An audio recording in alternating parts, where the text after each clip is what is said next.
Gracias, estimada colega. Bueno, nuevamente estar en juris.p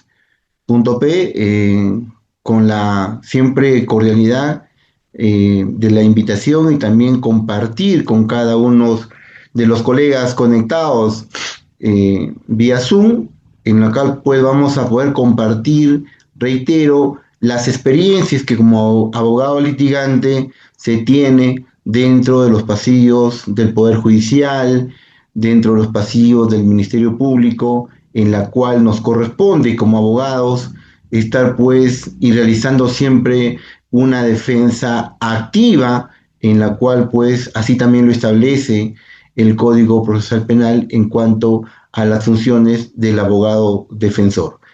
En esta tarde vamos a establecer, vamos a conversar y dar una charla o una capacitación, digámosle así, sobre las modificatorias pues, de este proceso penal, que ya sabemos que el proceso penal, la estructura, ¿no? Establece que se tengan en primer lugar, la investigación preparatoria, ¿no? Que tiene pues dos partes, está subdividido en dos partes.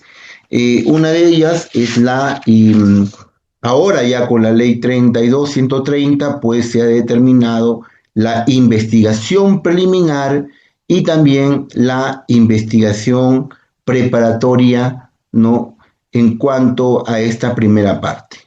¿Correcto? Después tenemos la etapa intermedia y en tercer y último fase tenemos pues al tema del juicio oral o juzgamiento, que es un tema muy importante en el cual también se va a realizar esta ponencia en cuanto pues nos haga la invitación correspondiente. Pero por ahora vamos a comenzar con la investigación preliminar, pero como el juzgador con este cambio establecido ya en la ley 32.130, pues lo ha indicado de manera que ya no, antes se llamaba diligencias preliminares con el anterior decreto legislativo, ¿no? Ahora se llaman pues investigación preliminar, ¿no? Ahora sí, esta investigación preliminar contiene el tema de las acciones en cuanto pues el cambio también que ha tenido. Si ponen la diapositiva, por favor. A ver, el cambio que ha tenido esta ley, pues en tener una celeridad procesal en cuanto al tema de la investigación. Esto es, pues que anteriormente cuando las acciones eran, pues, llegadas a las comisarías, el tema siempre y el conflicto estaba siempre entre el policía y el señor fiscal en cuanto, pues, a las actuaciones, al tema del diligenciamiento que haya, y esto pues ponía en situaciones incómodas y el tema de las investigaciones se retrasaba. Para ello, se puede establecer que esta ley, esta norma ha tenido o tiene otra mirada, aunque con algunas deficiencias por parte y también no deficiencias, sino propias de la logística que el Estado la ha proporcionado también a nuestros amigos de la Policía Nacional del Perú. Sin embargo, pues esta misma situación conlleva a que el accionar, ¿no? de estas situaciones tenga una situación asidera en cuanto a la situación de la investigación preliminar. Entonces, con ello, indicamos que acá estamos acá nosotros consignando el mapa del proceso penal. ¿Dónde nos encontramos? Justamente les acabo de indicar que nosotros hoy vamos a tomar el tema, la primera etapa de la investigación preparatoria, que son pues la investigación preliminar, porque así lo establece la ley 32.130, y vamos a tomar el tema de las diligencias preliminares, que es nuestro enfoque. Como ya le hemos mencionado, viene la investigación preparatoria propiamente dicha, que es pues la segunda fase cuando hay una sospecha mediana, ya la investigación preparatoria conlleva a que se reúnan más elementos de convicción para que puedan establecer en el señor fiscal un razonamiento que hay un presunto delito con una sospecha alta, porque así lo establece la norma jurídica. Luego, esto conlleva a la etapa intermedia, que es la conclusión de la investigación preparatoria y la opción que tiene el señor fiscal de sobreseer, acusar y llevar al tema del control de acusación y luego emitir un auto de enjuiciamiento, donde ya nos lleva a la tercera etapa, que es el juzgamiento o juicio oral. Todos decimos que el juicio oral es la etapa estelar de este proceso penal, pero contrariamente a ello podemos indicar también que estas diligencias, este proceso penal también puede acabar en cuanto a que si nosotros hacemos una defensa activa, podríamos terminarla en una diligencia preliminar o también en una investigación preparatoria formalizada, donde pues ahí la defensa puede aportar actos, elementos de convicción, actos de descargo, para que pueda demostrarse la inocencia de un investigado, ¿no? Ojo que el tema investigado e imputado lo vamos a establecer al último de esta ponencia, porque es muy importante establecer esos conceptos que se manejan a nivel jurídico dentro de nuestro sistema penal. La siguiente diapositiva, por favor.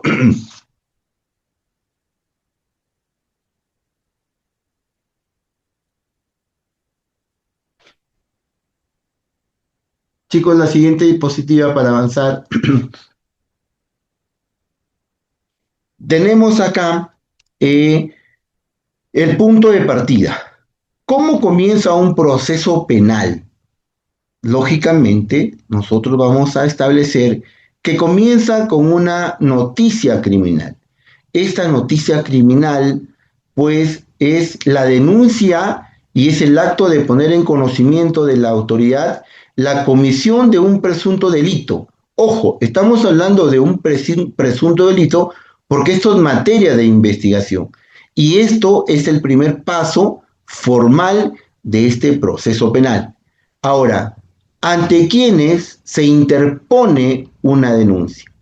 Ojo, tenemos primero las comisarías, ¿no? Donde se puede hacer de manera verbal, por escrito, por teléfono, ¿sí? A través de un amigo, un vecino, un profesional, ¿no? Sobre ciertos actos que están al margen de la ley y el señor policía, ¿no? Tiene que recoger esa denuncia para que se comunique al señor fiscal y el señor fiscal aperture con una disposición fiscal los actos que va a realizar en cuanto a esta noticia criminal. ¿A dónde más también se puede ir? Ante la fiscalía, ¿no? También se puede hacer una denuncia por escrito o de forma oral, levantando un acta, ¿no? También se puede hacer a través de una llamada. Los fiscales también reciben esas llamadas y también vemos dentro del medio en la cual se realiza en el tema, vemos a través de los canales o las redes sociales, pues, que estas denuncias ante las fiscalías se determinan a través de llamadas telefónicas y también a través de escritos o de manera verbal, ¿sí? También estas denuncias se pueden recoger en las instituciones del Estado, ¿no? Las instituciones del Estado también tenemos la DEMUNA, tenemos la Defensoría de la Mujer, tenemos etcétera, instituciones que pueden también hacer la denuncia, ¿no? Por otras personas que de repente no tienen esa capacidad de hacerla por ciertas situaciones de abuso, ¿no? Y también tenemos otra opción de la noticia criminal y es ante el juez, que son las famosas querellas, ¿no? En estas querellas vamos a establecer que son entre particulares, ¿no? Acá una persona está denunciando, por se llama denuncia, ¿no? Ante una situación del delito contra el honor, difamación, calumnia, etc. Pero eso no se realiza a través de la fiscalía, sino de frente a través de un escrito al juez unipersonal para que él pueda decidir si existe o no razonables con los elementos probatorios, un razonable entendimiento de la causa para que pueda dictar una sentencia o en su caso una absolución. Como ven, nosotros estamos hablando de denuncia, ¿no? Las denuncias son materias penales, entonces definamos también lo que es la denuncia con el tema de demanda, ¿no? La denuncia es el término a nivel penal y la demanda es a partir en el tema civil, ¿ya? Entonces, esos son los criterios, pues, del punto de partida de un proceso penal. La siguiente diapositiva, por favor. Ahora, he hablado sobre el tema de las denuncias, pero que acá hay que diferenciar dos cosas importantes. Y estas cosas importantes establecidas, ¿no? En la cual recae en el representante del Ministerio Público la legitimidad, indica para denunciar depende de la naturaleza del delito. Primero tenemos los delitos de ejercicio público de la acción, que son aquellos que interesan al Estado. Claro está, porque el persecutor del delito, no, el representante de la legalidad, que es el Ministerio Público o el fiscal, no, él representa al Estado. Entonces, en estos casos, no, por ejemplo, los delitos de violación sexual, delitos que están en el catálogo, algunos delitos en su mayoría que están en el catálogo del Código Penal, son pues delitos del ejercicio público, salvo algunas situaciones, ¿no?, en la cual estamos indicando que son los delitos de ejercicio privado de la acción. Es donde yo indiqué anteriormente los casos donde la Fiscalía no interviene, el ejemplo de violación a la intimidad, delitos contra la norma, ¿no? Por eso decía que en su gran mayoría en el catálogo del Código Penal existen los delitos de ejercicio público de la acción donde el Estado defiende al ciudadano. En el primer caso, ¿quién denuncia? Denuncia a cualquier persona, sea la víctima o un tercero. Y en los delitos de ejercicio de acción privada, ¿quiénes denuncian? Denuncian únicamente las personas afectadas, que puede ser el querellante particular o su representante legal. Ojo, cuando hablo de representante legal, se tiene que tener para que pueda representar, esto es en caso de una empresa, ¿no? En una empresa también hay el tema de las querellas. Sin embargo, también esta persona, ¿no?, ante una institución privada, pues tiene que ejercer esa defensa a través de una carta poder por escritura pública, porque él va a tomar el ejercicio de la defensa en relación a su patrocinado. Entonces ya tenemos marcados estos dos canales, esas dos acciones de los delitos que tenemos dentro de nuestra estructura del Código Penal. La diapositiva que viene, por favor. Ahora, nosotros también debemos entender que dentro de las acciones que hay limitaciones. Y dice el deber de denunciar y sus límites. Si bien ciertos profesionales como médicos o profesores tienen la obligación legal de denunciar delitos de los que toman conocimiento en su ejercicio, la ley establece también excepciones fundamentales para proteger relaciones de confianza y lazos familiares. Ahora, ¿quiénes están obligados a denunciar? Como ya lo hemos mencionado anteriormente, están los profesionales y los médicos, ¿no? Aquí tenemos médicos, tenemos profesores, tenemos enfermeras, etcétera, etcétera, etcétera. ¿Por qué? Por ejemplo, si nosotros acá dentro de nuestra zona andina establecemos en un centro de salud que la enfermera está atendiendo a una menor de 13 años que tiene pues 5 meses de embarazo, lógicamente esta profesional tiene el deber de denunciar ante las autoridades, comisaría, policía, ¿no?, este hecho, porque es un hecho que está en contra de la ley. ¿no? Sabemos que las menores de 14 años, menos de 14 años, el Estado protege la indemnidad sexual, ¿sí? Entonces, están en esa obligación de poder hacer la denuncia correspondiente. Igual manera, aquellos jóvenes que portan ciertas sustancias tóxicas, que en realidad, y había cuenta en estos tiempos, ya hay demasiado descontrol en cuanto pues a los jóvenes de 11, 12, 13, 14 años adelante, donde pues ya están consumiendo sustancias tóxicas. Inclusive en los colegios vemos que llevan pues la sustancia pues de marihuana, ¿no? Llamada cannabis con el nombre científico, pero estas situaciones también tienen que ser denunciadas porque están al margen de la ley. ¿No? También los funcionarios públicos,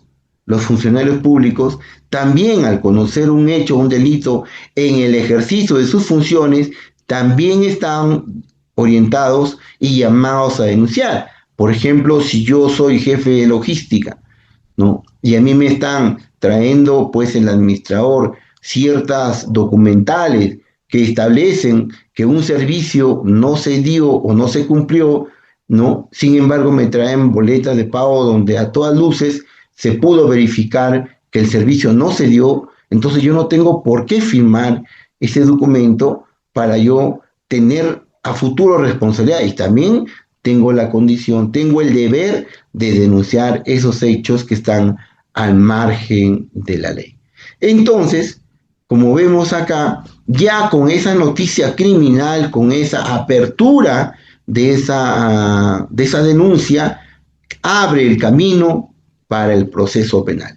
¿Sí? Ahora, nos vamos al otro extremo, ¿no? En sextos, quienes no están obligados a denunciar. Por ejemplo, vínculos familiares, ¿no? Por ejemplo, sabemos nosotros que dentro de nuestro código establece también que si mi esposa, yo soy casado, felizmente casado, ¿sí? Con 3 lindas niñas, entonces mi esposa, ¿no?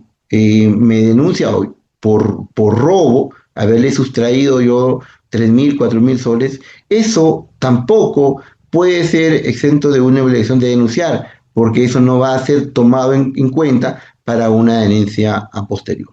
Después tenemos el secreto profesional. Lógicamente, los abogados tenemos cierta información en la cual no tenemos y protege el derecho de la defensa y la confidencialidad de la relación entre abogado-cliente, ¿no? Yo, por ejemplo, si veo pues que en mi patrocinado me está comentando ciertas actuaciones, yo pues no le voy a decir al fiscal, señor fiscal, el patrocinado también hizo esto, ¿no? El fiscal y el patrocinado le va a decir, ¿sabe qué, señor? Yo se lo dije a usted como mi abogado y esto es un secreto profesional y que usted en su ética no tiene por qué indicarlo.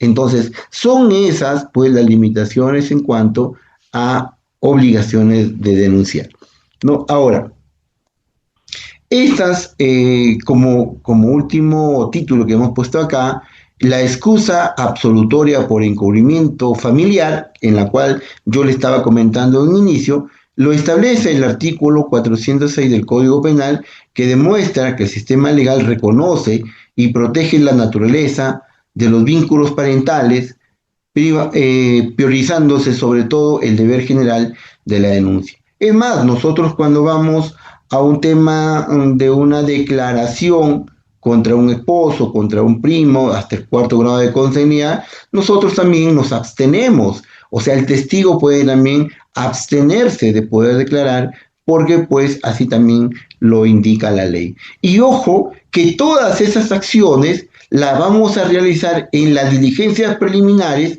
que el señor, el final, esta situación convierte una situación en cuanto a las disposiciones que el fiscal realiza al policía, ¿no? A quien va a hacer la acción policial, ¿no? Vamos a determinar todas esas diligencias con el fin de buscar, pues, la verdad de los hechos, ¿no? La finalidad del derecho penal es buscar la verdad de los hechos. A ver, la otra diapositiva, por favor. Ahora, nosotros se ha establecido pues dentro de esta ley, la ley 32.130, hemos podido establecer que el artículo 4 del título preliminar indica pues que el Ministerio Público es el titular del ejercicio de la acción penal en delitos y tiene el poder de la carga de la prueba. Lógicamente, en ese título preliminar indica que el Ministerio Público es el responsable de la investigación jurídica y la Policía Nacional de la investigación operativa. Entonces, ante ello, siempre el fiscal va a tomar el timón desde que se apertura la disposición 1 de inicio sobre un determinado o un presunto delito llegado o teniendo conocimiento de la Fiscalía y la Policía Nacional. Dice, al recibir la denuncia o tomar conocimiento de un delito, el fiscal emite una disposición de inicio de diligencias preliminares y ese documento es el acto administrativo que formaliza el comienzo de la investigación. En esta investigación, ustedes, colegas, también, cuando llegan ya, ustedes van a recibir a su patrocinado, cuando su patrocinado llega a su oficina y le dice, señor abogado, me acaban de denunciar y me acaba de llegar esta notificación con una disposición del fiscal, la disposición número 1, en la cual me están investigando por un presunto delito. Entonces, ustedes como abogados recibirán la información y agendarán cuál va a ser su estrategia de defensa, ¿no? Su teoría del caso, aunque bueno, hemos tenido un Supremo que para el Supremo, pues en la teoría del caso no es relevante, contrario a lo que nosotros venimos aplicando hace muchos años. Pero esa disposición indica ¿qué contiene? Contiene primero el objeto de la investigación. ¿Qué se va a investigar? El plazo, cuánto tiempo tiene la policía para realizar las diligencias a realizar, un listado de las primeras acciones a ejecutar por el policía y las formalidades específicas.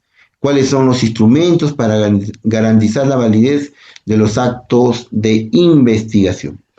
En este caso, nosotros vemos que el señor fiscal, ante el recibimiento del policía, del efectivo policial, sobre un determinado presunto delito, tendrá que en la disposición fiscal indicar el presunto delito a investigar. Esto es, vamos a entender el presunto de usurpación, por ejemplo, de daños, ¿no? De robo agravado, etcétera, etcétera. Entonces, ya el señor fiscal con esa investigación, con esas referencias, ya le otorga esa disposición al señor policía para que él realice la parte operativa, bajo esas condiciones que indica la disposición fiscal número 1. La siguiente diapositiva, por favor. Y también podemos entender que dentro de esa referencia, por ejemplo, el señor fiscal puede iniciar una denuncia por daños. Sin embargo, durante la investigación, los elementos de convicción determinan que no es daño. Entonces, puede hacer una recalificación jurídica y la puede hacer por usurpación. Lógicamente, tiene que contener todos los actos de investigación para que se pueda asegurar esa imputación, ¿no? La imputación que sea, pues, con todos los cánones que la ley jurídica así lo establece. Ahora, ¿qué es la misión que busca las diligencias preliminares? Dice, esta etapa tiene un doble propósito: actuar con urgencia para asegurar la escena y la evidencia y obtener información necesaria para que el fiscal tome una decisión estratégica sobre el futuro del caso. Para el señor fiscal, recibir una noticia criminal, ¿no? En la primera etapa, fase que vamos a llamar, tiene que realizar, pues, actos de investigación. Primero, ya hemos visto esta nueva ley, la 32.130, indica pues que se tienen que hacer, tiene un fin inmediato, que son los actos de investigación, y un fin inmediato, que son los actos urgentes e inaplazables. Vamos a determinar si los hechos ocurrieron y si constituyen un delito, ¿no? Ahora, asegurar los elementos materiales de su comisión, ejemplo, armas, drogas en un caso de tráfico ilícito de drogas, armas en un caso de homicidio, por ejemplo, ¿no? Ahora, con tanta criminalidad que ha crecido en nuestro país, no hay políticas para poder frenar eso. Lamentablemente, el legislador, pues, hace o tiene ciertas acciones que van en contra y desprotege a cada persona, a cada ciudadano peruano, con una ley que en realidad no aporta nada. Hemos visto hace poco, el año pasado, donde con el fin de frenar la criminalidad, los señores mototaxistas que manejaban las motolineales, se les obligó en la ciudad de Lima tener pues que utilizar un chaleco, ¿no? Con el número de su placa. Sin embargo, estas acciones legislativas no tuvo una misión, un objetivo, porque lamentablemente no hay una política de prevención, no hay un estudio criminológico que pueda establecer que esas acciones funcionen dentro de nuestro país. Y lamentablemente, pues, son acciones populistas que el legislador hace con el fin, pues, de calmar a la población. Lamentablemente, esa información en la cual les acabo de indicar fueron pues tomadas del país vecino de Colombia, que la realidad de Colombia es muy diferente de la de nuestro país, ¿no? Entonces, vamos a individualizar a personas involucradas, autores, partícipes y agraviados. Esa es la finalidad de los actos urgentes e inaplazables. Y en cuanto digo a ello, por ejemplo, vamos a indicar cuando hay una situación de el delito, presunto delito de conducción en estado de ebriedad, ¿no? Es un delito de peligro común, que así lo establece el Código Penal, ¿no? Donde, por ejemplo, el señor fiscal el policía realiza el dosaje etílico de manera inmediata, porque corre el oficio para que se pueda sacar el dosaje etílico y se puede establecer, pues sí, el grado de alcohol que tiene en la sangre, establece una penalidad, porque así lo establece, hay una tabla de alcoholemia para poder establecer el delito en la cantidad y la proporción que se tenga, ¿no? Entonces, también esos actos de investigación que la nueva ley lo establece, son las que van a poner en consideración a partir de que el señor fiscal también así lo considere, porque en algunas disposiciones vamos a leer que dicen, por ejemplo, ¿no? La declaración de fulano y tal, ¿no? De las personas, de los testigos, las diligencias, la constatación del domicilio y otros que el señor fiscal considera, ¿no? Lógicamente, es trabajo y es labor del fiscal hacer las diligencias que correspondan. Ojo, no solamente del señor fiscal, sino también de la parte investigada. La parte investigada tiene que proponer también actos de investigación, porque también así lo establece la norma. Bueno, y la finalidad inmediata es la decisión estratégica. Proporcionar al fiscal elementos de convicción suficientes para determinar si formaliza la investigación preparatoria o archiva el caso. A ver, acá dice, proporcionar al fiscal elementos de convicción suficientes para decidir si formaliza la investigación preparatoria o archiva el caso. Esta lectura tiene una interpretación.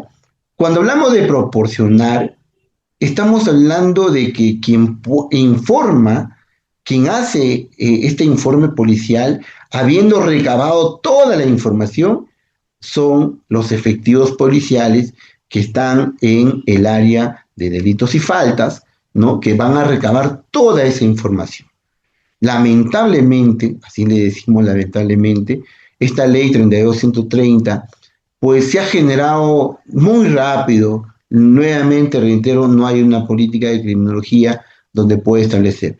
Hoy vemos a los amigos de la Policía Nacional donde las oficinas o el despacho donde ellos trabajan se ven abarrotadas por bastante gente en la cual no pueden hacer una diligencia como corresponde. En una diligencia veo pues en ese lugar de trabajo hay 6 personas haciendo declaraciones y considero que la logística no ayuda para poder hacer una buena declaración en sede policial. Además, como también tenemos conocimiento de que la misma norma establece que ante la situación del tema de las declaraciones tienen estas que ser grabadas y pues la Policía Nacional no tiene los recursos para poder hacerlo y lo están haciendo bajo la legalidad que el señor fiscal, así la ley o el Estado le ha establecido, ¿no? Entonces, consideramos que a todas luces, pues, y no solamente eso, para hacer diligencias de manera virtual, tampoco la pueden hacer porque no tienen la logística correspondiente. Y si la hacen, lo hacen pues con sus propios elementos que tienen para que puedan ellos también contribuir con esta investigación, que el fin no tiene que perderse. El fin es la verdad de los hechos, ¿no? Ahora, cuando hablamos de formalizar, es que el señor fiscal ha encontrado una sospecha mediana que pues lo va a pasar, ya depende en el plazo establecido, ¿no? Ya lo está llevando a la segunda etapa, que es la etapa de investigación preparatoria. En esa etapa de investigación preparatoria, queridos amigos, el fiscal tiene que realizar una imputación correcta, tiene que tener todos los elementos de convicción para que pueda terminar su investigación y si considera que hay delito o no hay delito, ya el señor va a tener que hacer su sobreseimiento o su acusación. ¿Correcto? Pero para que haya una formalización de investigación preparatoria, queridos amigos, tiene que haber establecido una individualización de la persona investigada con nombre y apellido para poder pasar a esta etapa.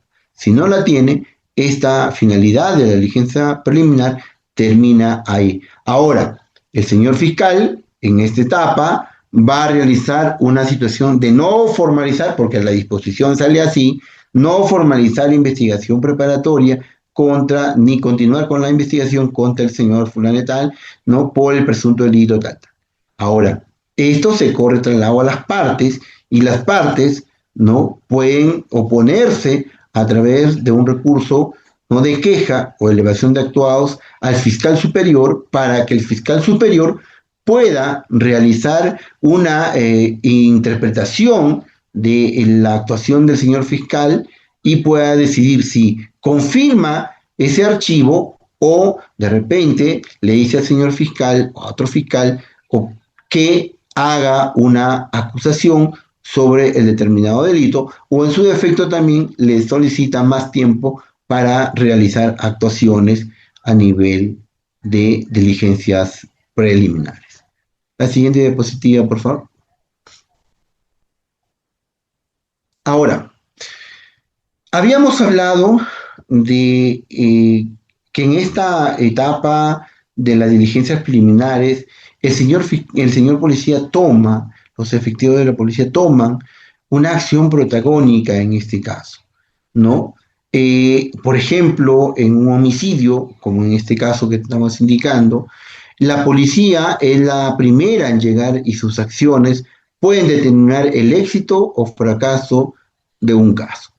Su labor va más allá de la simple recolección, es un trabajo de análisis y protección, ¿no? Acá vemos un cuadrito donde la primera escena es proteger esa escena, impedir que no se altere, que no se contamine. Para eso nosotros cuando vamos a un cierto accidente donde con consecuencia de muerte, vemos que se ponen esos conos para que las personas no alteren, no pasen y contaminen esa escena. Entonces, esa es la función del efectivo policial. Ahora, también se hace, realiza la peregrinación el lugar, ¿no? Perennizan el lugar, levantan planos, toman fotografías y realizan grabaciones. Esto congela el momento para el análisis a futuro, ¿no? Y luego también tenemos pues que recogen, conservan, esto es, identifican, recogen y embalan objetos en instrumentos relacionados con el delito. Por ejemplo, por ahí vemos el tema de, en este accidente de tránsito, por ahí de repente vemos una botella de alcohol, vemos de repente sustancias tóxicas, ¿no? Marihuana, droga, que todas esas acciones, todos esos elementos van a servir para su estudio y posteriormente para pues sean calificados o no dentro de esta investigación. Acá hay un caso práctico en la cual el efectivo policial llegó al lugar de la escena y pues lo primero que fue es tomar fotografías, ¿no? Y en cuanto, en el caso de las botellas, en la ventana, la declaración de un sospechoso sobre cómo entró a la casa fue desmentida por fotografías iniciales de la escena que mostraban botellas intactas en la ventana, haciendo su versión de una peregrinación meticulosa. Esto quiere decir que le había dicho que había entrado por la ventana, pues cuando llegó el policía, encontraron pues que las botellas estaban en la ventana y pues la declaración de este señor no coincidía, porque si hubiera entrado por la ventana, pues las botellas se hubieran roto. Y esto no era así. Justamente ese es el rol del efectivo policial, de perennizar ciertas situaciones para la teoría del caso de la investigación a realizar. La siguiente diapositiva, por favor. Ahora, estos elementos que se van a encontrar dentro de la escena del crimen, pues tienen que tener ciertas formalidades, ¿no? Esas formalidades son importantes porque la defensa está atento a todas las actuaciones que hace el Ministerio Público y la Policía Nacional. Es por eso que en muchos de los casos se presentan, pues, tutela de derecho, ¿no? Que conlleva pues a la nulidad de un elemento de convicción. Para eso existen estos procedimientos formales en la cual se tienen que realizar. Por ejemplo, la recolección, el embalaje rotulado, vemos en el tema de un caso de drogas, ¿no? Se encontró paquete de droga, de marihuana, esa marihuana pues estaba en unas bolsas, mm, estaban pues con situaciones para poder ser canalizado o llevado a otro lugar, ¿no? Se hizo la primera intervención de la policía, siempre con los métodos científicos para poder determinar la presunta droga, luego pues se traslada, se analiza y después se analiza, sale la conclusión y se almacena. Esa es la prueba del delito, pero esta prueba del delito tiene que establecer ciertas formalidades. Por de no hacerla, ¿no? Por de no hacerla, la defensa, el abogado defensor va a cuestionar a través de una tutela de derecho que esa prueba sea pues descartada. Y en efecto, hay muchas investigaciones que por una mal realización de una cadena de custodia, pues el delito queda impune, ¿no? Entonces, llamamos siempre a que estas acciones sean de manera correcta. Y bueno, hemos visto también en un caso pues, de Omar Simpson, donde pues la defensa logró sembrar dudas sobre la cadena de custodia de un guante ensangrentado y se cuestionó si los peritos usaron guantes nuevos para recogerlo, sugiriendo una posible contaminación. Este error procesal fue clave para la absolución y demuestra que una prueba contundente puede ser invalidada si su manejo es deficiente. ¿Ven? Por eso es importante que el efectivo policial realice las acciones formales de un determinado producto, ¿no? Que forma parte de un delito que tenga el tema de la custodia no se lleve de manera correcta. Ya hemos visto en este ejemplo que ante una prueba contundente y no habiéndose realizado de manera correcta, pues esta fue excluida y por eso creó una duda razonable y lo absolvieron a Simpson, ¿no? La siguiente diapositiva, por favor.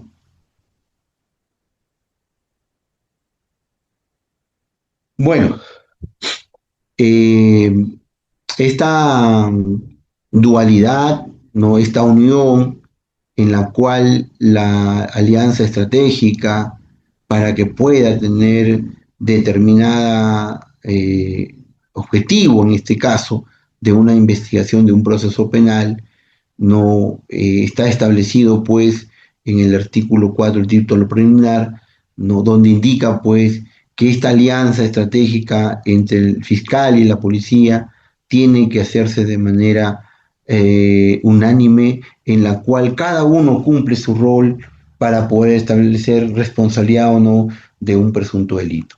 Y el éxito de la investigación depende de una cooperación y coordinación fluidas entre el Ministerio Público y la Policía Nacional.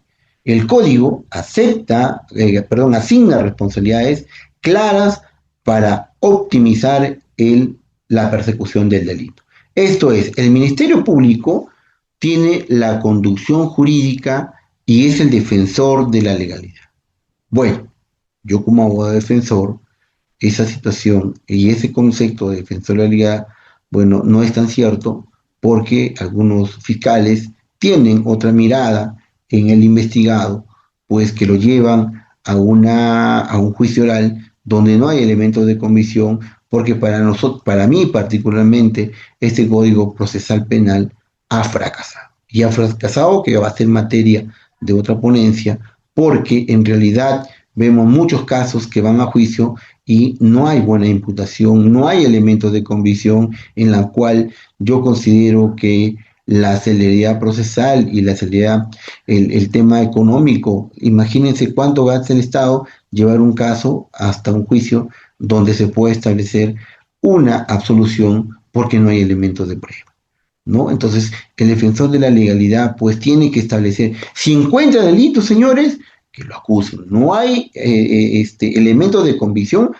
pues no tendrá que acusar, ¿no? Sin embargo, como siempre decimos, son los medios de prueba los que establecen la absolución o la culpabilidad de una persona. Entonces, esa responsabilidad define, pues, al señor fiscal una estrategia jurídica, clasifica el tipo penal, ¿no? Garantiza los derechos del investigado y la validez de la diligencia. Estos son las responsabilidades del señor fiscal, ¿sí? Y por otro lado, tenemos en esta etapa preliminar la conducción operativa, como yo les he dicho inicialmente. ¿Cuál es su responsabilidad? Ejecuta las diligencias hechas solicitadas por el Ministerio Público, diseña la estrategia operativa de la investigación, asegura la escena y puede proponer actos de investigación, investigaciones adicionales basados en su experiencia. No vamos a negar que los policías, los efectivos policiales, son buenos en realizar pesquisas. Para ello, ellos están preparados para eso, ¿no? Sin embargo, como les acabo de indicar, estas situaciones conllevan a que la falta de logística, pues de repente algunos efectivos en alguna comisaría, pues no llegan a su finalidad por todo lo mencionado, ¿no? Porque es parte importante que la Policía Nacional tenga todas las herramientas para poder hacer una excelente investigación, porque así lo establece la ley. Y corresponde al fiscal hacer la estrategia jurídica, como también decimos, su teoría del caso. Y a la policía, la estrategia operativa en la investigación del delito. La siguiente diapositiva, por favor. Ahora, el cronómetro de la justicia. Estamos hablando, lógicamente, de esta etapa de la investigación preliminar. Entonces, la ley establece plazos perentorios para evitar investigaciones ilimitadas y garantizar el derecho a un proceso, a un plazo razonable.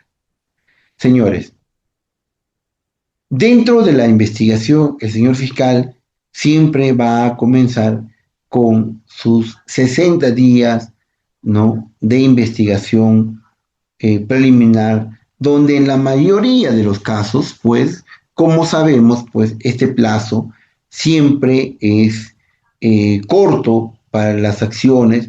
¿Por qué?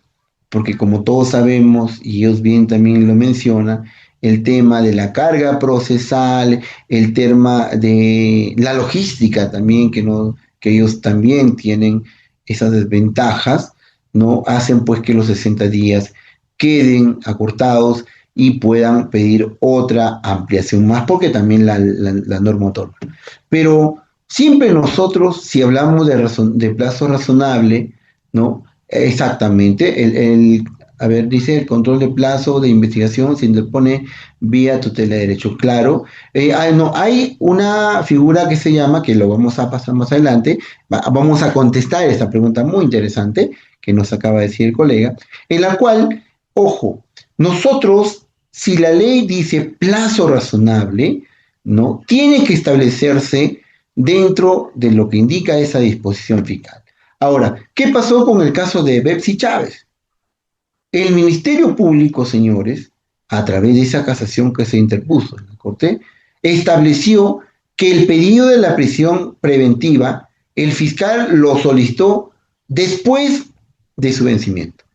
Esto es, si el día 60 venció, ellos tenían que haber pedido la prolongación de la prisión preventiva el día 59, el día 58, pero no el día 61. Ojo que fue por horas. Por eso esta casación indicó que esta resolución de la prisión preventiva quede nula y automáticamente la señorita o señora Betty Chávez sea excarcelada del penal donde ella venía pues realizando su prisión preventiva.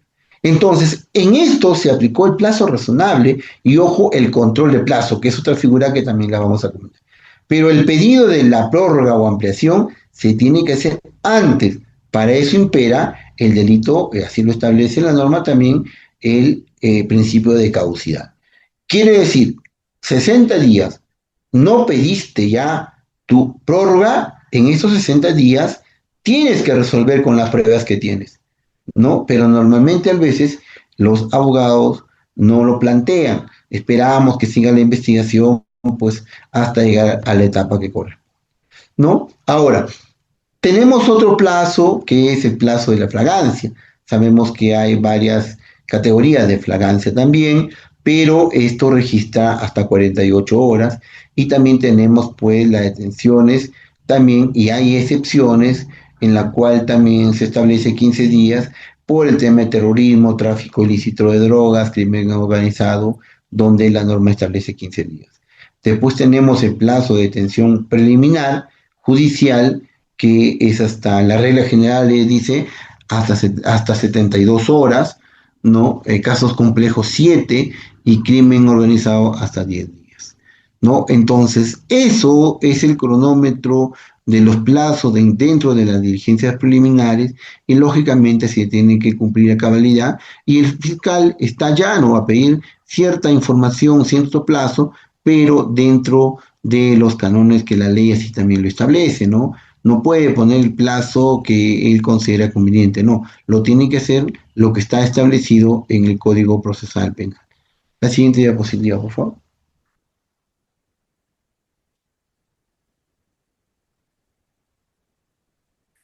Ahora, eh, acá hay un problema en la cual ya se ha dado solución a esto a través de la casación 2-2008 La Libertad. Había un problema porque el Código Procesal Penal original no establecía, o sea, el original no establecía pues un máximo plazo para las diligencias preliminares, lo que podía generar abusos y dilaciones indefinidas.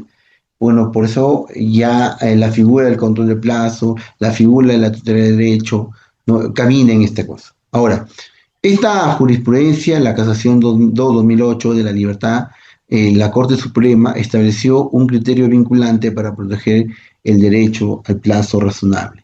Y el plazo razonable también lo invoca la Corte Interamericana de Derechos Humanos, también nuestra Constitución Política del Perú establece que toda persona debe ser investigada dentro del plazo razonable, ¿no? Pero como sabemos, acá, acá tenemos una figura en la cual le sacamos la vuelta a la ley, le sacamos y yo considero queridos amigos, y ustedes también podrán opinar en esto, una persona que está investigada por un presunto delito, donde la pena son mayores a 5 años y sabemos que va a ser una pena efectiva, no se puede establecer, pues, e indicar que la carga procesal del juez es alta y esta, pues, un caso de lesiones culposas, ¿no? Este investigado, ¿no? Está sugestionado, está preocupado, ¿no? Porque la investigación y el juicio oral se prolonga. ¿Pero por qué se prolonga? Tengo un caso yo donde el año pasado, en el mes de agosto, iniciamos el juicio en un juzgado de la costa, donde durante el mes hay una diligencia, o sea, una actuación de juicio, ¿no? Porque la norma dice cada 8 días, antes de 8 días puedes tú programar audiencia de juicio oral. Entonces, ¿qué hace el juez? El juez dice, bueno, el primer llamado es tal fecha, la segunda llamada es tal fecha, y la tercera fecha viene el testigo fulano de tal a declarar, ¿no? Entonces, claro que la norma lo establece, pero acá rompemos el plazo razonable. Es más, de repente, en esa tercera fecha el testigo no se presenta y el juez dice, a ver, vamos a llamar a la secretaria si ha sido notificado válidamente. Y no ha sido válidamente notificada. Nuevamente, otra se llama audiencia de impulso. La primera, la segunda, en la tercera ya viene. No viene, del juez indica, vamos a llamarlo de grado fuerza o para que venga la policía tiene que notificarle y traerlo acá para que lo haga de manera virtual en el juzgado o la comisaría correspondiente. Fíjense, para ella llevamos 2 meses y eso pues consideramos que la misma norma lo establece, pues, y imagínense ese patrocinado que está pues preocupado por su caso. Entonces genera pues cierta afectación psicológica, más aún cuando el señor fiscal está pretendiendo llevarlo a una condena, ¿no? Lógicamente hay causas que no deben ser pues amparadas por los fiscales y quedarse pues en una investigación o diligencias preliminares. Entonces, esto indica la regla de oro, que el plazo de las diligencias preliminares, incluyendo sus prórrogas, no puede exceder el plazo máximo legalmente previsto para la siguiente etapa de la investigación formalizada. El plazo de las diligencias preliminares no debe ser mayor que la que viene de la investigación preparatoria formalizada. Y vemos en los casos simples 120 días, casos complejos 8 meses y organización de crimen organizado tenemos 36 meses prorrogables por el mismo plazo dentro de esta investigación. ¿Sí? La siguiente diapositiva, por favor.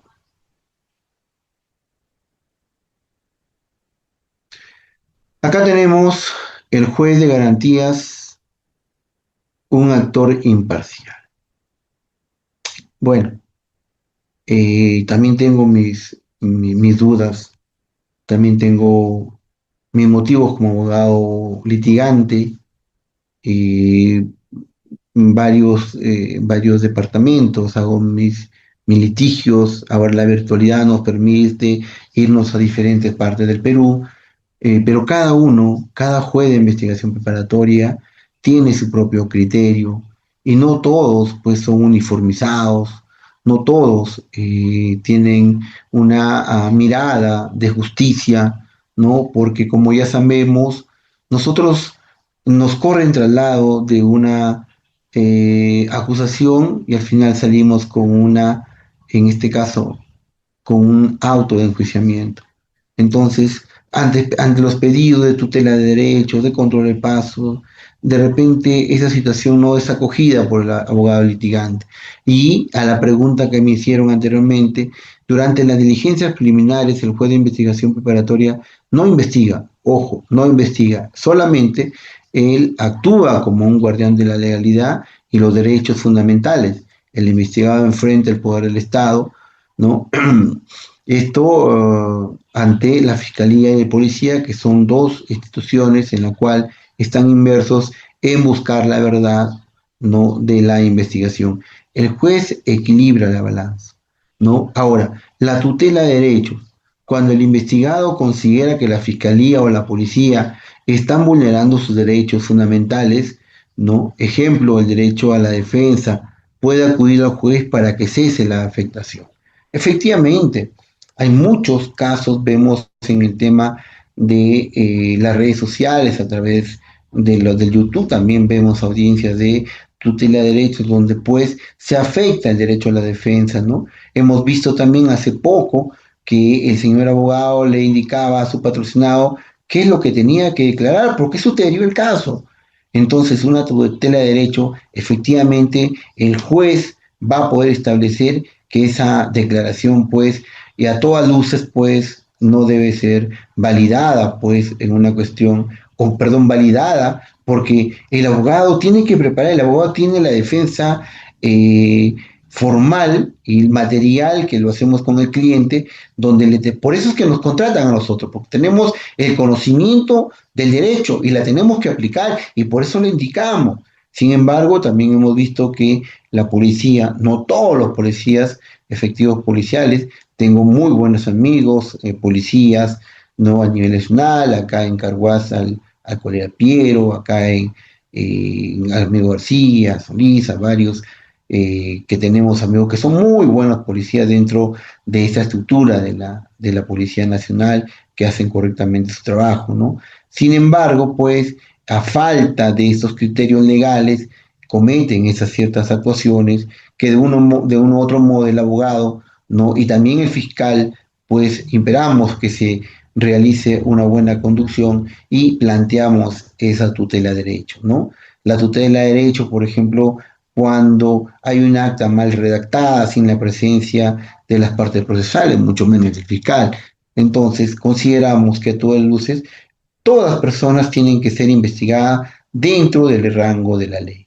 Todos estamos sometidos a una investigación, pero pues tiene que ser dentro de los cánones que la ley así lo establece, ¿no? Respetemos la Constitución Política del Perú, el derecho a la defensa, el debido proceso, la tutela jurisdiccional efectiva, etc. Ahora, el control de plazo. Ese control de plazo para nosotros es importante. Yo hace poco he presentado un control de plazo a una fiscalía de delito de corrupción de funcionarios porque ya el plazo, el fiscal se le había vencido, en la prórroga ya se le había vencido y no lo había pedido con anterioridad. El juez de investigación preparatoria aceptó nuestro pedido y declaró fundado nuestro control de plazos, ¿no? Y le indicó al señor fiscal que cese, que concluya la investigación preparatoria y disponga el sobreseimiento o la acusación en caso pues determine con los elementos de convicción que se ha sido recabado en esta etapa. Y tenemos también la detención preliminar judicial, donde el fiscal puede solicitar al juez la detención de una persona cuando no hay flagrancia para asegurar la realización de actos de investigación urgentes y el juez evalúa y decide. Hemos visto hace poco, o el año pasado, este año creo, cuando el presidente de la Federación Peruana de Fútbol no fue detenido en una investigación preliminar por 15 días, ¿no? Así lo otorgó. Sin embargo, la doctora Juliana Loza fue la abogada y donde se estableció, pues, que esa imputación, porque habían 3 delitos continuados, estas no llegaban a los 5 años y la jueza, pues, en esa audiencia declaró infundado el pedido de la prisión preliminar y absolutamente fueron, ¿no?, excarcelado el presidente Solano en esta detención preliminar. Entonces, el juez de garantías pues tiene que controlar esos pedidos del Ministerio Público de acuerdo a las normas establecidas dentro de nuestro Código Penal y Código Procesal Penal. ¿Sí? La siguiente diapositiva, por favor. Ahora, ya luego de que el efectivo policial, ¿no? El efectivo policial ha podido establecer todos los elementos de convicción, ya viene la encrucijada del fiscal y la decisión final del camino, esto es en esta primera etapa, que es la investigación preliminar a través de la diligencia preliminar. Entonces, este camino determina que el policía, el efectivo policial, al concluir esta investigación, el efectivo policial emite un informe policial. Lógicamente, si considera que no hay delito o si hay delito, que hay elementos de comisión, que no hay elementos de comisión, no, y le corre traslado y le entrega al señor fiscal para que el señor fiscal tenga como referencia, pero ojo, no es vinculante, así lo establece la ley 32130, no es vinculante porque el señor fiscal puede tomar otra decisión. Pero esta decisión, ¿no? Vamos a establecer que va a archivar definitivamente porque los hechos no constituyen delito o no hay elementos suficientes, ¿no? Esta, esta parte, la agraviada, puede solicitar la revisión al fiscal superior. Hemos visto ya, hemos indicado también, pues que el señor fiscal archiva esto, la parte agraviada puede llevar en queja al fiscal superior, ¿no? Y también indicamos que los hechos no constituyen delito.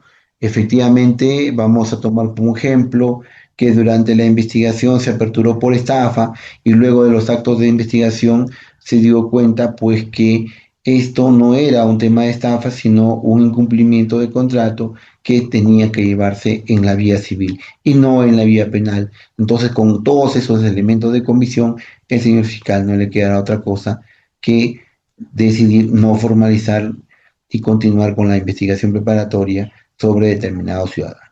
Luego tenemos la reserva provisional, ¿no? Esta reserva, si falta un requisito de procedibilidad en el delito, por ejemplo, de libramiento indebido, ¿no? Vamos a poder establecer también en otro caso donde falta una pericia y no llega a tiempo esa pericia, entonces el señor fiscal también hace una o realiza una reserva provisional con el fin de que cuando la obtenga decida si acusa o si pasa a la siguiente etapa o no, pero para ello pues tiene que establecer el tema de la reserva provisional teniendo en cuenta también que hay un control de plazo. Entonces, para que no le genere y el abogado presente un control de plazo, ya tiene que decir, pues, no, ya te corrí traslado que hay una reserva provisional porque me falta el elemento contundente para determinar si hay delito o no hay delito. No. Y también en esta parte vemos las salidas alternativas como opción 3, en la cual se aplica un principio de oportunidad o un acuerdo reparatorio, no buscando una solución al conflicto sin llegar a juicio. Vemos normalmente en los delitos de conducción en estado de ebriedad, donde hay un principio de oportunidad, si este señor por primera vez pues ha tenido estos accidentes, más aún si ha tenido un accidente con otro vehículo, ¿no? Y el grado de alcoholemia sale pues que tiene más de lo establecido por ley, entonces pues ahí se acoge a un principio de oportunidad con el señor fiscal y hace una transacción extrajudicial con la otra parte que ha sido afectada, entonces con esas situaciones en la parte extrajudicial ahí pues se indica que este señor, la parte agraviada, renuncia a seguir las acciones pues administrativas, penales contra el determinado señor, porque ya ha habido una reparación de ese daño y entonces esa causa ya queda archivada en esa etapa, ¿no? Por eso el señor fiscal toma esas decisiones y propone a las partes para que el proceso termine ahí, ¿no? Y el principio de oportunidad, pues como sabemos, ya lo hace directamente con el señor fiscal. Y la opción tenemos también de la acusación directa, ¿no? Esta acusación directa establece también que si hay elementos de convicción sólidos que no necesita una investigación formalizada, se puede pasar directamente a la etapa intermedia. Entonces, esto quiere decir que Por ejemplo, en el caso de omisión a la asistencia familiar, pues hay acusaciones directas, ¿no? De frente, ya es más, también hay ciertas secciones donde la policía también no establece investigación porque son acciones netamente de trámite, ¿no? El juez de pal letrado, ¿no? Corre traslado al Ministerio Público con las actuaciones de no haber pagado las liquidaciones de vengada y esto se convierte automáticamente en un delito de omisión a la asistencia familiar. Y la última, pues que sabemos que formaliza, ya el señor fiscal formaliza la investigación preparatoria. Esto quiere decir que ante una situación de este delito hay una sospecha mediana que el señor fiscal en la siguiente etapa va a tener que hacer más actos de investigación para poder determinar si sobresee o acusa en una decisión judicial o en una investigación, ¿no? Entonces, esto alcanza, pero como lo vuelvo a repetir, para que el fiscal ingrese a esta etapa de formalizar la investigación preparatoria, tiene que haber una imputación genérica establecida de manera correcta, ¿no? Imputación necesaria, perdón, de manera genérica. También se tiene que haber individualizado a la persona que el investigado, en esta etapa el efectivo policial, tiene que identificar a la persona de ese presunto delito. Si no hay eso, no puede formalizar la investigación preparatoria. Y para terminar, la última diapositiva que vamos a pasar ahora, que nosotros siempre tenemos que manejar estos conceptos. Digo, comienza un nuevo capítulo porque pasamos al segundo y de investigado, ya pasamos a imputado. Hay que manejar esos términos porque muchas veces lo decimos uno por otro, ¿no? La decisión de una formalización de investigación preparatoria no es solo un paso administrativo, es un punto de inflexión, marca el fin de la etapa preliminar y el inicio de una investigación formal con mayores garantías, pero también con una imputación concreta. Esta etapa la primera que acabo de indicar son las diligencias preliminares o investigación preliminar. El estado de la persona investigada se llama investigado, ¿no? Y objetivo son actos iniciales y urgentes. Ya cuando se establece una disposición de formalización, ya no se llama investigado, no se llama imputado. ¿Y cuál es la obligación del fiscal para llegar a esa investigación preparatoria? Tiene que cumplir primero con la imputación necesaria, detallar los hechos, personas, la calificación jurídica y los elementos de convicción, ¿sí? Porque cuando el señor fiscal hace su formalización, esa formalización, esos hechos son los mismos que tienen que estar, si decide acusar, en la acusación correspondiente, ¿no? Entonces, en conclusión, las diligencias preliminares son el cimiento sobre el cual se construye o se descarta un caso penal, claro está, ¿no? Y su correcta ejecución define el camino de la justicia. Sabias palabras que he podido consignar en esta breve exposición y espero estar dispuesto a cualquier pregunta que ustedes puedan hacerme. Por mi parte, muchísimas gracias a Juris por invitarme nuevamente a esta ponencia sobre el tema indicado.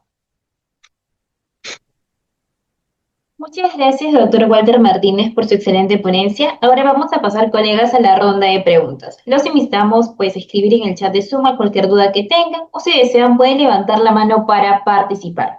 Por ejemplo, acá tenemos un colega que nos ha levantado la mano. En este momento estamos enviando la solicitud para que pueda dialogarnos.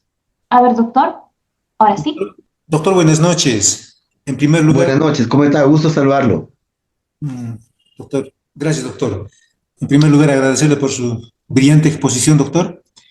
Y me quedó una pequeña duda respecto a la acción penal pública y acción penal privada.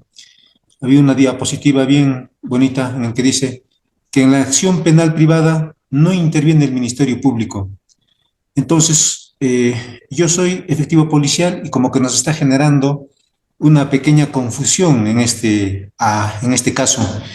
Recientemente, con fecha 3 de noviembre del 2025, hace poquito, se ha dado el Decreto Supremo 012-2025 IN, que modifica el reglamento de la Ley de la Policía Nacional del Perú. En este reglamento expresamente señala con relación a la función que realizan las comisarías. Dice, las comisarías, en el marco de la lucha contra la delincuencia, en el artículo 298, tienen competencia para investigar los siguientes delitos. Entre tantos delitos, delitos contra el honor. Asimismo, el artículo 67 del Código Procesal Penal también establece, dice, la policía realizará la investigación en los delitos de acción penal pública, y también dice, tratándose de delitos dependientes de instancia privada o sujeta al ejercicio privado de la acción penal. También lo dice. Y el artículo 461, relativo al proceso por delito de ejercicio privado de la acción penal, ahí está el procedimiento, expresamente dice, ¿no? Cuando el juez penal considera que falta algún aspecto imprescindible, remitirá la denuncia penal a la policía para que realice actos de investigación. Eso está generando bastante confusión en la policía. ¿Qué se está diciendo en la policía? O sea, quiere decir de que la policía en los delitos de acción penal pública recibe la denuncia, comunica al fiscal y se continúa con su trámite. O sea, ahora, cuando este reglamento establece la acción penal privada como competencia de la policía, también la policía tiene que recibir denuncias por acción penal privada, es decir, delitos contra el honor, injuria, calumnia, difamación. Eso es mi consulta, doctor, por favor. Muchas gracias. Muy buena pregunta, mi estimado. Doctor, es oficial, buena pregunta, porque como yo he comentado, y dentro del tema legislativo, y si vamos al propio procedimiento de un delito contra el honor, yo me voy al juez de juzgamiento, al juez unipersonal, donde yo presento mi denuncia con todos los elementos de prueba para su calificación. Y el querellado o querellante también tendrá que hacer su defensa en su momento, donde se le cobra traslado el juez unipersonal, y pues esta situación conlleva a una representación o a un debate donde en qué parte el Ministerio Público o en qué parte el efectivo policial puede ser actos de investigación. Es una cuestión privada donde no interviene el Ministerio Público. Y si no interviene el Ministerio Público, o sea, ojo, que la Policía Nacional obedece a una, o sea, todos los actos de investigación obedece a que la disposición fiscal ordene. Y si no hay disposición fiscal que ordene, pues la policía no puede hacer ningún acto de investigación. ¿Correcto? Entonces, yo considero que acá habría que tomar una buena interpretación y en materia de estudio, ¿no? Porque a todas luces yo veo que en esta audiencia de delitos contra el honor, pues el Ministerio Público no interviene, y al no intervenir, lógicamente, la policía no tendría ninguna relevancia en pues aportar pruebas, más allá de lo que este ha indicado, ¿no? Porque las pruebas ahí, el querellante, ¿no? Es el que aporta esas pruebas. Va a aportar, por ejemplo, una grabación de un medio de comunicación, va a aportar testigos, etcétera, donde están pues difamando su honor, ¿no? A menos que haya otros delitos que el código establezca en cuanto al tema del honor que se traduzca, ¿no? Entonces, yo considero que bajo esa lógica, y es materia de estudio, me comprometo, por desde esa óptica yo creo que, como usted bien lo dice, hay una confusión, y lógicamente yo le hablo desde la experiencia en estos delitos de difamación, porque lo he tenido, he estado presente en varias audiencias de esta causa. Sin embargo, considero que es criterio de ustedes también hacer observaciones a la norma y pedir, pero yo me comprometo, más bien por su número de chat o teléfono, darle la información correcta y para poder formar criterios que puedas conllevar a una correcta investigación que tanto ustedes como Policía Nacional lo vienen haciendo, ¿no? Listo, muchas gracias, doctor. Tenemos unas cuantas preguntas en el chat de Zoom.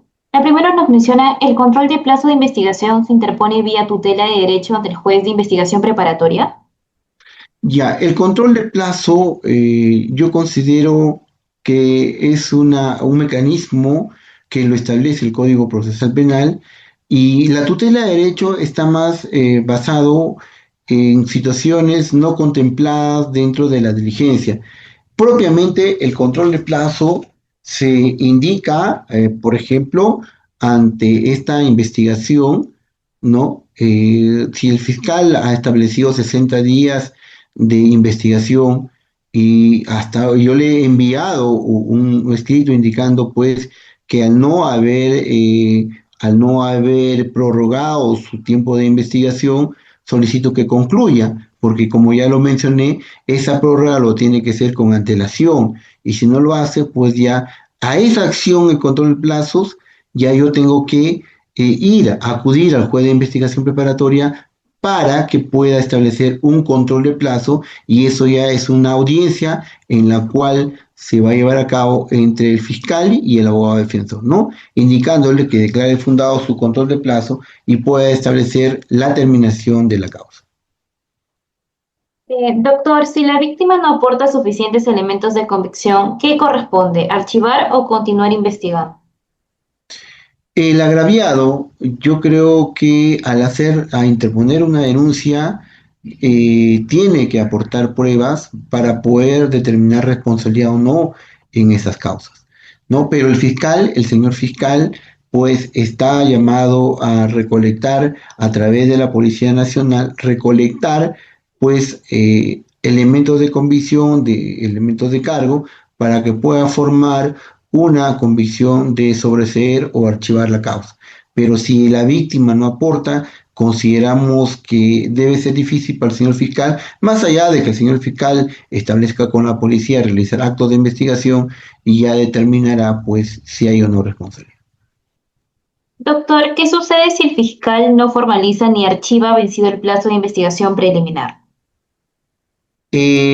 Nosotros, dentro de esa acción, también nosotros solicitamos al juez de investigación preparatoria que ya concluya con el plazo otorgado por ley, ¿no? Porque todo está, así lo dice la Corte Interamericana, nuestra Constitución, toda investigación tiene que tener un plazo razonable. Entonces nosotros tenemos que comunicar al juez de investigación preparatoria que pues esto, señor, tiene que terminar con la investigación porque ya se venció, no lo pidió a tiempo y en conclusión tiene pues que concluir para que determine si hay responsabilidad o no. Doctor, tenemos una pregunta más. ¿Cuándo corresponde archivar una investigación? ¿Cuándo corresponde? Cuando no hay elementos de convicción, cuando la causa es atípica, cuando eh, la investigación pues no es, la causa no es justiciable penalmente, ¿no? Hay varias causales por las cuales se tiene que archivar la investigación en esta, archivar no, sino el fiscal siempre va a decir no formalizar ni continuar con la investigación del señor fulano y tal, ¿no? Por presunto delito de tal, ¿no? Pero las causales son varias, ¿no? Porque son sobreseimientos, no existen, como le vuelvo a repetir, elementos de comisión, no es típico, entonces ahí se sobresee la causa, ¿no? Muchas gracias, doctor. Finalmente, nos menciona nuestro colega Jiman, ¿el conviviente informal entra en la excusa absolutoria? ¿Cómo, perdón? Nos menciona si el conviviente informal está en la absolución. Claro, o sea, en el tema, por ejemplo, que dice el ejemplo sobre el tema del hurto o el robo del dinero entre esposos, ya pues esa situación no conlleva a que si van a la denuncia eso no procede porque eso queda absuelto, ¿no? Tenemos una pregunta más de nuestra colega Paula. Por el hecho que la víctima materialmente no pudo asistir a las citaciones policiales, ¿se puede archivar? No, la víctima, yo creo que la víctima ya hizo dentro de su denuncia, ¿correcto? Dentro de la denuncia que ha hecho, acudió a la comisaría y en la comisaría ha hecho la declaración correspondiente, la denuncia correspondiente, ¿no? Ha hecho la denuncia correspondiente, e inclusive ya ha hecho su declaración correspondiente, ya el fiscal indica las actuaciones, le encarga al señor policía para que haga las actuaciones procesales, ¿no? En cuanto, pues, se tiene que corroborar si el hecho indicado por la víctima es correcto o no es correcto. Pero yo considero que con la declaración de la víctima, yo considero que ya está la noticia criminal y yo creo que corresponde al Ministerio Público investigar si hay delito o no hay delito.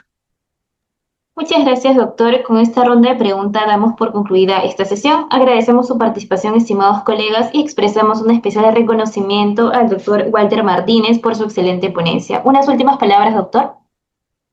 No, agradecidos a todos los colegas que se han podido conectar a esta ponencia y yo ya nos a poder recibir cualquier consulta de ustedes y poder establecer ciertos criterios que, como sabemos, pues la educación y la capacitación que tenemos los abogados debe ser constante porque nosotros hacemos siempre el tema de la retroactividad en que yo también pueda conocer de parte de ustedes cierta información y yo también aportar cierta información con ustedes para poder generar pues cierta convicción y hacer una excelente defensa en favor de nuestro patrocinado.